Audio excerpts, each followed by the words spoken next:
قومی اقتصادی سروس کے خطاب میں وزیر خزانہ نے حکومتی کارکردگی پر اطمینان کا اظہار کیا ہے۔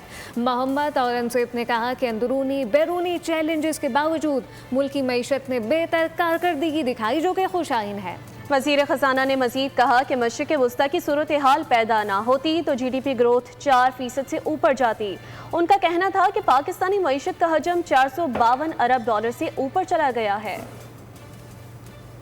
ملک کی تاریخی کا سب سے بڑا معاشی حجم پر پہنچ چکے ہیں جو 126.9 ٹریلین روپے یا $452.1 ارب تک پہنچ گیا ہے۔ فی کس آمدنی $1,901 ہو گئی ہے جو گزشتہ سال $1,751 تھی۔ انفارمیشن اینڈ کمیونیکیشن سروسز جس میں 7.52% کی گروتھ ریکارڈ ہوئی ہے۔ ایف بی آر کے محصولات کی میں بات کرنا چاہوں گا جہاں 10.1% اضافہ ہوا ہے۔ The freelancer export is now touching $900 million۔ Investor بیس جو ہے وہ 563,000 تجاوز کر گئی ہے in the equity market۔ تقریباً 1,75,000 نئے انویسٹرز آئے ہیں in the equity market کہ telecom, energy, digital services, sports, technology, consumer industrial sectors میں عالمی کمپنیاں آئی بھی ہیں یا انہوں نے اپنے انویسٹمنٹس کو یہاں بڑھایا ہے۔ وزیر خزانہ نے پیٹرولیم، زراعت اور لائف سٹاک کی پیش رفت بھی مثبت قرار دی ہے۔ اقتصادی سروس کے خطاب میں محمد اورنگزیب نے کہا کہ پیٹرولیم سیکٹر میں 5% گروتھ ہوئی۔ جولائی تا اگست زرعی شعبے کی شرح نمو 2.89% رہی۔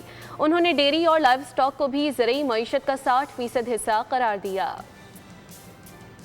مالی سال 2026 میں جی ڈی پی گروتھ وہ بیرونی اور اندرونی چیلنجز کے باوجود 3.7% جی ڈی پی گروتھ حاصل کی۔ لارج اسکیل مینوفیکچرنگ نے 2026 میں 6.1% گروتھ ریکارڈ کی جو ونس اگین پچھلے 4 سالوں کی بلند ترین سطح ہے۔ مینوفیکچرنگ کے 22 سیکٹر میں سے 16 شعبوں میں مثبت گروتھ دیکھنے میں آئی ہے۔ Food, textiles, wearing apparel, petroleum products, non metallic minerals, automobiles, beverages اور الیکٹرک اکوپمنٹ جو ہیں وہ شامل ہیں۔ سیمنٹ کی طلب میں 10% اضافہ ہوا، فرٹیلائزر میں 17% اضافہ ہوا، پیٹرولیم میں 5% اضافہ ہوا، آٹو موبائلز میں 31% اور موبائل فونز میں 9% اضافہ ریکارڈ ہوا ہے۔ ایگریکلچر جو پچھلے سال 1.53% پہ گرو ہوا، اس سال 2.89% پہ اس کی گروتھ ہوئی۔ لائف سٹاک سیکٹر جو ہے ہمارا continues to go from strength to strength. Dairy and livestock is 60% of